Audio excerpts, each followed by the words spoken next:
টলম মাখায় চলে গেল, কিন্তু কোনো কিছুতেই যন্ত্রণা বন্ধ হয় না। এত বেশি যন্ত্রণা, অসহ্য যন্ত্রণা। পরের দিন এলাকার স্থানীয় উপজেলা কমপ্লেক্সের কাছে চলে গেল, স্বাস্থ্য কমপ্লেক্সে চলে গেল। উপজেলা স্বাস্থ্য কমপ্লেক্সে ডাক্তার দেখালো। ডাক্তার ডাক দিয়ে বলে, যুবক করে, তোমার হাতটা দেখে আমি যতটুকু বুঝলাম এটা মারাত্মক মারাত্মক সমস্যা। এই ট্রিটমেন্ট এই উপজেলা স্বাস্থ্য কমপ্লেক্সে হবে না। তুমি এক কাম করো, নিঃসন্দেহে এলাকার কোন জেলা বা বিভাগীয় বড় মেডিকেল হসপিটালে চলে যাও, নাইলে কিন্তু এই ট্রিটমেন্ট লোকাল কোন হসপিটালে হবে না। যুবক দেরি করলেন না, মুহূর্তের মধ্যে চলে গেলেন বিভাগীয় একটি ভালো বড় হসপিটালে। হসপিটালে যায় ট্রিটমেন্ট করলেন, আল্ট্রাসাউন্ড, এক্সরে, যা যা করার প্রয়োজন, রক্ত পরীক্ষা সব করলো। এবার বিভাগীয় সার্জারি বড় ডাক্তার ডাক দিয়ে বলে, যুবক রে, তোমার হাতটা পরীক্ষা নিরীক্ষা করে যা কিছু দেখলাম বুঝলাম, তোমার এই যন্ত্রণা ভালো করতে গেলে তোমার হাতটা পছন্দ ধরতেছে, এই হাতের কবজি থেকে কেটে বাদ দেওয়া লাগবে। যুবক ডাক দিয়ে বলে, রে ডাক্তার, অসহ্য যন্ত্রণা, মাথা চুল রাখতে পারি না, বসতে পারি না, ঘুমাইতে পারি না। এই যন্ত্রণা যদি কবজি থেকে কেটে বাদ দিলে যদি যন্ত্রণা ভালো হয়ে যায়, আপনি আমার কবজি থেকে হাতটা কেটে বাদ দিয়ে দেন। ডাক্তার সার্জারি করে কবজি থেকে কেটে বাদ দিয়ে দিল। অপারেশন করে যখন কেটে বাদ দিয়ে দিল, বাদ দেওয়ার পরে যুবক বাড়ি চলে গেল, কিন্তু যন্ত্রণা বন্ধ হয় না। এত বেশি যন্ত্রণা যুবক সহ্য করতে পারে না। অসহ্য যন্ত্রণা, এত বেশি যন্ত্রণা হচ্ছে, যুবক সহ্য করতে পারে না। একটা পর্যায়ে যুবক পরের দিন আবার ডাক্তারের কাছে এসে বলে, ডাক্তার, আপনি বলেছিলেন কবজি পর্যন্ত কেটে বাদ দিলে যন্ত্রণা ভালো হবে, কিন্তু আমার যন্ত্রণা তো ভালো হয় না। ডাক্তার, সহ্য করতে পারি না, কেমনে যন্ত্রণা ভালো হবে বলেন? বলে, আবার ট্রিটমেন্ট করা লাগবে। আবার নতুন করে পরীক্ষা নিরীক্ষা করে ডাক দিয়ে বলে, যুবক রে, তোমার হাতটার ভাইরাস পছন্দ ধরতে ধরতে উপরের দিকে উঠে গেছে। এই হাত ভালো করতে গেলে, যন্ত্রণা ভালো করতে গেলে তোমার কনুই থেকে কেটে বাদ দেওয়া লাগবে, নাইলে এই যন্ত্রণা ভালো হবে না। আমার ভারত যুবক অত্যাচারী ডাক দিয়ে বলে, রে ডাক্তার, আমার কনুই থেকে কেটে বাদ দিলে যদি যন্ত্রণা ভালো হয়ে যায়, আপনি কেটে বাদ দিয়ে দেন, এই যন্ত্রণা সহ্য করতে পারি না। ডাক্তার কনুই থেকে কেটে বাদ দিল, যুবক বাড়ি চলে গেল। তারপরেও যন্ত্রণা বন্ধ হয় না, এত অসহ্য যন্ত্রণা। যুবক আবার এসে ডাক দিয়ে বলে, ডাক্তার, কোনো কিছুতেই যন্ত্রণা ভালো হয় না, কি করা যায়? এবার মুসলিম ডাক্তার টোটাল পরীক্ষা নিরীক্ষা করে আবার ডাকে বলে, যুবক রে, জীবনে অনেক অপারেশন করলাম, অনেক রোগী আমি দেখলাম, তোমার মতো আনকমন রোগ আমি কাউরে দেখি নাই।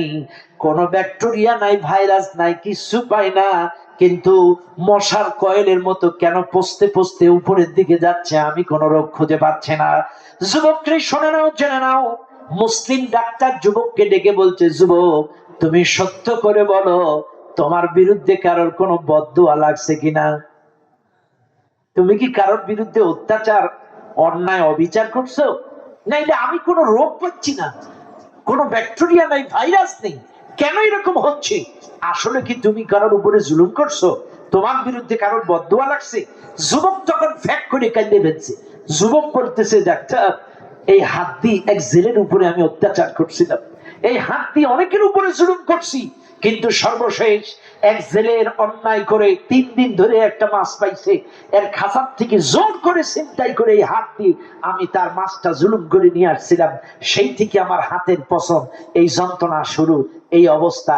তখন মুসলিম ডাক্তার বলতেছে, যুবক, হক হচ্ছে 2 প্রকার, একটা আল্লাহর হক, একটা বান্দার হক। আল্লাহর হক নামাজ, রোজা, তাসবিহ, তাহলিল, তার গোলামি করা, তার আনুগত্য করা, আনুগত্যের বিধান মেনে নেওয়া। কিন্তু যদি কেউ ত্রুটি বিচ্যুতি করে আল্লাহর হকে, তওবার মতো তওবা করলে, কান্নাকাটি করলে আল্লাহ তাকে মাফ করে দিতে পারে। কিন্তু কেউ যদি বান্দার হক নষ্ট করে, ওই বান্দা যতক্ষণ তাকে ক্ষমা না করবে, আল্লাহ তাকে ক্ষমা করবে না। হকুল্লাহ, হকুল ইবাদ। কাজে তুমি যে জুলুম করেছো জেলের উপরে, তুমি তাড়াতাড়ি চলে যাও, ওই জেলের পাও ধরে মাফ চেয়ে দাও। ওই জেলে যদি তোমাকে মাফ করে, হয়তোবা আল্লাহ তোমাকে মাফ করে দিলেও দিতে পারে। সম্মানিত ভাইরা আমার, যুবক দেরি করলেন না, পরের দিন নদীর কিনারায় চলে গেলেন। আজকেও জেলে নদীতে মাছ মারতেছে, জাল মারতেছে। এই অত্যাচারী যুবক নদীর কিনারায় যে ডাক দেয়, জেলে, জেলে, জেলে, জেলে। জেলে লক্ষ্য করে দেখে, তাকায় সেই জালেন, আজ মনে হয় আবার মাছ নেবে। বুঝেন নাই? ওই যে আগের দিন মাছ নিছিল, এ বলতেছে মনে হয় আজ আবার মাছ নেবে না, আজকে আর ওরে মাছ দেওয়া যাবে না। এই জেলে নদীর কিনারায় আসছে, নদীর কিনারায় এসে এই জালেমের কাছে ধরা না দি এক দৌড় মারছে উপর দিয়ে, দৌড় মারছে। জেলেও দৌড়াই, এ যুবকও দৌড়ায়, দাঁড়াও দাঁড়াও দাঁড়াও দাঁড়াও। জেলেও দৌড়াই, যুবকও দৌড়াই, দাঁড়াও দাঁড়াও দাঁড়াও। জেলে দাঁড়ায় না। এখন জেলে চোখে এই যুবক কাঁদতে কাঁদতে বলে, জেলে দাঁড়াও, আল্লাহ দোহাই লাগে দাঁড়াও, আমি আজকে মাছ নেওয়ার জন্য তোমারে তাড়াচ্ছি না, আমি একটি কথা শুনতে চাই। ইমোশনালি ভয়েস, কাঁদবো কাঁদবো ভাব, আগের সুর আর এখনকার সুর, 5 তারিখের আগের সুর আর এখনকার সুর মিল আসেনি? কথা কথা মিল আসেনি? কোনো মিল নাই। এখন এই জেলে খাড়ায় গেছে, যুবক সামনে যেয়ে বলতেছে, জেলে আমি একটা প্রশ্ন তোমারে করতে চাই, কসম খোদার আজকে আমি মাছ নিতে আসি নাই। জেলে তুমি বলো তো, আগের দিন যখন তোমার কাছ থেকে জোর করে ছিনতাই করে হাত দিয়ে আমি মাছ ছিনতাই করেছিলাম, তুমি কি ওই দিন নদীতে দাঁড়ায়া আমার বিরুদ্ধে কোনো অবজেকশন দায়ের করেছিলে? ওদিনকে কোনোদিন ওই দিন আল্লাহর দরবারে আমার বিরুদ্ধে কোনো বদদোয়া করেছিলে? তখন জেলে বলতেছে, যুবক শোনো তাহলে সেই কাহিনী। বিশ্বাস করো, আমি 3 দিন ধরে নদীতে জাল মারি, একটা মাছও পাইনি। 3 দিনের দিন একটা বোয়াল মাছ আমার জালে পড়ছে। ও যুবক, আমার বাচ্চারা 3 দিন ধরে না খাওয়া, 3 দিন ধরে আমার বাচ্চারা না খাওয়া, আমার 2টো বাচ্চা না খাওয়া, আমার স্ত্রী না খাওয়া, 3 দিন ধরে খাওয়া না। 3 দিন পরে একটা বোয়াল মাছ পাইলাম, তুমি জোর করে ছিনতাই করে এই মাছটা আমার খাঁচার ভেতর থেকে তুমি জুলুম করে নিয়ে চলে গেলে। বিশ্বাস করো, মাছটা নেওয়ার পরেও আমি তোমার বিরুদ্ধে কোনো অবজেকশন দায়ের করি নাই, মাছটা নেওয়ার পরেও আমি তোমার বিরুদ্ধে কোনো বদদোয়া করি নাই। মাছ নিয়ে যাওয়ার পরেও আমি সন্ধ্যা অবধি নদীতে জাল মারছি, আর কোনো মাছ পাই কিনা, আর কোনো মাছ পাই কিনা, সন্ধ্যা অবধি জাল মারছি, একটা মাছও আমার জালে আর ধরা খায় না। এইবার ব্যথিত হৃদয় নিয়ে, মন খারাপ করে, আস্তে আস্তে করে খালি খাসি আর খালি জাল নিয়ে বাড়ির দিকে রওনা দিলাম। বাড়ির উঠোনে যখন পাও দিলাম, আমার ছোট্ট 2টো বাচ্চা 3 দিন ধরে না খাওয়া দৌড়াই এসে আমার 2 ধারে 2 হাত ধরে ছটফট করতেছে, কাটা কবুতরের মতো ছটফট করে কান্দে আর বলে, আব্বা আমরা 3 দিন ধরে কিছু না খাওয়া, আজকেও কি তুমি আমাদের জন্য একটু খানার ব্যবস্থা করতে পারো না? আব্বা আমরা তো মারা যাব, আমরা তো সহ্য করতে পারছি না ক্ষুধার যন্ত্রণা। আব্বা 3 দিন আমরা পানি ছাড়া কিছু খাই না, তুমি কি আজও আমাদের জন্য একটু খানার ব্যবস্থা করতে পারো নাই? জেনে রাখতে বলে, যুবক আমার বাচ্চা 2টো কান্দে, আমার বিবি কান্দে, বিবির চোখে পানি, বাচ্চাদের চোখে পানি, আমার বাচ্চা 2টো ক্ষুধার যন্ত্রণায় ছটফট করে কান্দে। আমি বিশ্বাস করো, আমার বাচ্চাদের চোখের পানি দেখে আর আমার বিবির কান্না দেখে সহ্য করতে পারি নাই। আমি ওই মুহূর্তে আমার বাড়ির উঠোনে দাঁড়ায় আকাশের দিকে তাকায় একবার বলেছিলাম, আল্লাহ যেই জালেম আমার বাচ্চাদের মুখ থেকে মাছটা ছিনতাই করে নিয়ে গেল, আমি বিচার দিলাম, এই অত্যাচারী জালেমের বিচার আমারে না দেখায় মৃত্যু দিও না। আমি একবার খালি আল্লাহর কাছে বিচার দিয়েছিলাম আমার বাড়ির উঠোনে দাঁড়ায়। তখন যুবক তার গায়ের চাদরটা খুলে দিয়ে বলছে, ছেলে দেখো তোমার দোয়া কবুল হয়ে গেছে, এ ছেলে তোমার দোয়া কবুল হয়ে গেছে।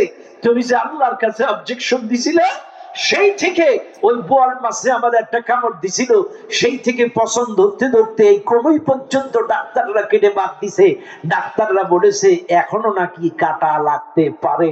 ও ছেলে তোমার দোয়া কবুল হয়ে গেছে, আমি তোমার পায়ে পড়ি, আল্লাহর কসম আমি বেঁচে থাকতে আর জীবনে কারোর উপরে জুলুম করবো না, তুমি আমার মাফ করে দাও, আমি আর কখনো কারোর উপরে জুলুম করবো না। ভাইরে, একজন জেলের বদদোয়া যদি আল্লাহর কাছে কবুল হয়ে এই যুবকের হাতটা পচতে পচতে যদি কনুই অবধি আসে, কাজে আজ এই মাহফিলে কেশবপুরবাসীকে বলে যায়, কথার দ্বারা, ব্যবহারের দ্বারা, অর্থের দ্বারা, ক্ষমতার দ্বারা, রাজনীতির দ্বারা কখনোই কারোর উপরে জুলুম করবেন না। কারণ আমার রাসূল বিদায় হজ করে এসে মসজিদে নববীতে সাহাবাদেরকে নিয়ে বলছো, আমার সাহাবারা, আমি যদি কাউকে কথার দ্বারা জুলুম করে থাকি, তোমরা আমাকে আঘাত দিয়ে প্রতিশোধ দিয়ে দাও। আমি যদি কাউকে সম্পদ সম্পত্তি জুলুম করে ফাঁকি দিয়ে থাকি, আমার সম্পদ সম্পত্তি থেকে নিয়ে প্রতিশোধ দিয়ে নাও। আমি যদি কাউকে আঘাত করে জুলুম করে থাকি, আমাকে আঘাত করে প্রতিশোধ নিয়ে নাও। কারণ আমি কিয়ামতের ময়দানটাকে বড্ড ভয় পাই। কিয়ামতের ময়দানে আমি জুলুম মুক্ত জীবন নিয়ে উঠতে চাই। কিয়ামতে যেন আমার বিরুদ্ধে কেউ কোনো জুলুমের অভিযোগ দায়ের না করে। ও ভাই, বিশ্বাস করেন, একটা গরু ছাগলের পর্যন্ত জুলুমের বিচার কিয়ামতে হবে। এ মাহফিলে শুনে নেন, গরু ছাগলের হিসাব কিয়ামতে হবে। আপনারা মনে করেন গরু ছাগলের কোনো হিসাব নাই? হ্যাঁ, কিয়ামতের ময়দানে গরু ছাগলেরও হিসাব হবে। এই দুনিয়ায় কোন সবল গরু যদি দুর্বল গরুকে গুতা মেরে ছিদ্র করে দেয়, রক্ত বার করে দেয়, শিং ভেঙে দেয়,